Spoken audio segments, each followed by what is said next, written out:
Okay folks, we're going to move on to the next topic in the National 5 course, which is respiration.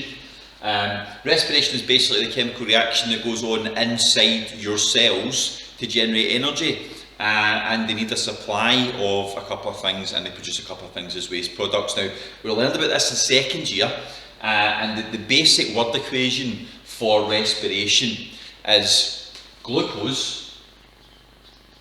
which is of course your source of food, combined with oxygen,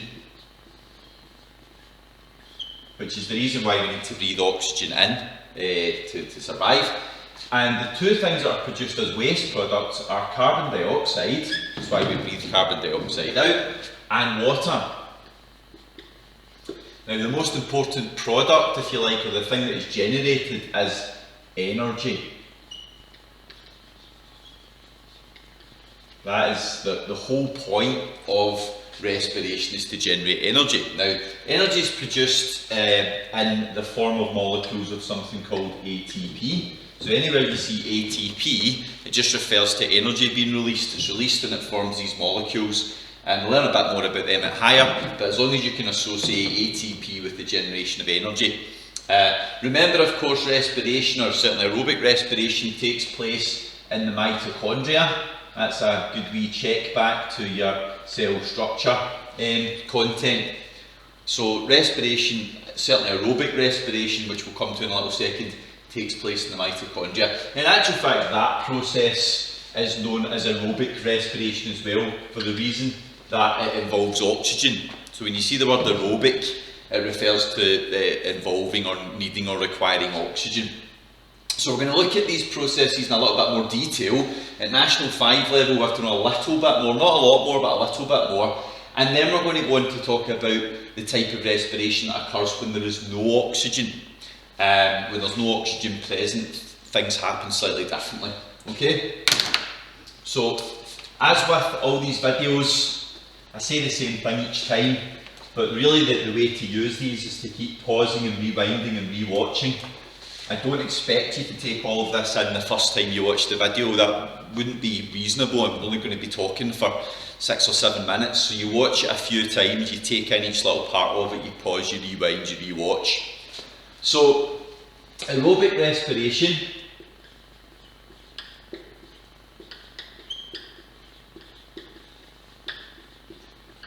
and just to remind us what aerobic means with oxygen. So aerobic respiration in both plants and animals is the same process. Okay?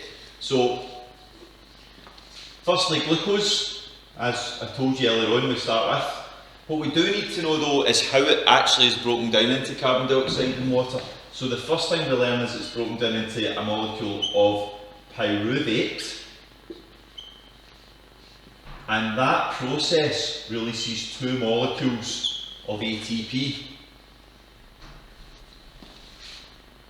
And it happens in the cytoplasm.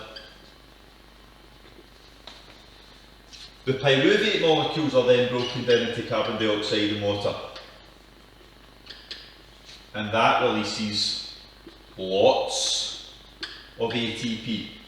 You don't need to know the number. In fact, it's best you don't know the number, because there's a little bit of controversy over the number in terms of some scientists believe it's one thing and other scientists believe it's other things. So we learn that it's lots of ATP. So what basically happens with glucose is broken down to pyruvate, releases 2 ATP, and then pyruvate is broken down to carbon dioxide and water in the cell, and that releases lots of ATP. And that process there happens in the mitochondria. Okay? So that's aerobic respiration as we need to understand it at National 5 level. Right? Now, the next type of respiration without oxygen is called fermentation. So no oxygen present. And fermentation occurs differently in animal cells than it does in plant cells and yeast cells actually as well. So, first thing to understand about it is the first stage is exactly the same. Glucose is broken down into pyruvate, releases 2 ATP, and actually in plant and yeast cells it's exactly the same as well, so we're as well just covering that just now. Glucose broken down into pyruvate, releasing 2 ATP. The only difference between what happens in animal and plant cells is what happens to the pyruvate. So take for example, this is our muscle cells. If our muscle cells are using an awful lot of glucose and oxygen and eventually we run out of oxygen, our body can still operate, but the pyruvate, instead of being broken down into carbon dioxide and water, it's broken down into lactate, also known as lactic acid, and that's what causes burning in exhausted muscles. That releases no ATP at all, so it's much less efficient than this. So basically we want aerobic respiration to be taking place. If fermentation takes place, you only get 2 ATPs out of every glucose molecule, and that's not really enough lot to go on. The one thing to mention about that process though is that it actually is reversible.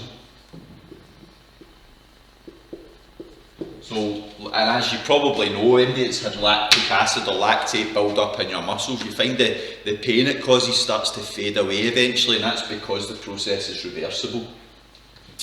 Right, thirdly and finally we're looking at fermentation, so that's without any oxygen in plant and yeast cells. So glucose, in the same way as all the other processes, glucose is broken down into pyruvate, releases 2 ATP.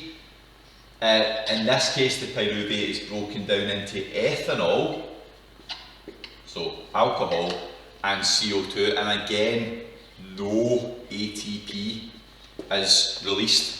That process is not reversible, so when that happens, what happens is ethanol starts to build up, and of course we use yeast to make alcoholic drinks, don't we? We use yeast to make wine and beer, and it's that process of turning glucose in the grapes, for example, into alcohol in the wine. That's that process of fermentation is used to produce alcoholic drinks. But what will eventually happen is, because it's irreversible, as the ethanol builds up to such a level that will actually kill off the cells. That doesn't happen in animal cells because it doesn't get to toxic levels before it gets reversed back as soon as we catch up with our oxygen. So I'd imagine that you might want to pause the video at this point and just look at this process. That is what you need to know from a National 5 perspective. Aerobic respiration means with oxygen. It's the same in all types of cell, plant, animal, yeast. Glucose is broken down to pyruvate, releasing 2 ATP. Pyruvate is broken down to carbon dioxide, releasing lots of ATP, but only if there is oxygen present. If there is no oxygen present, these are the two scenarios, different in animal cells from plant and yeast cells.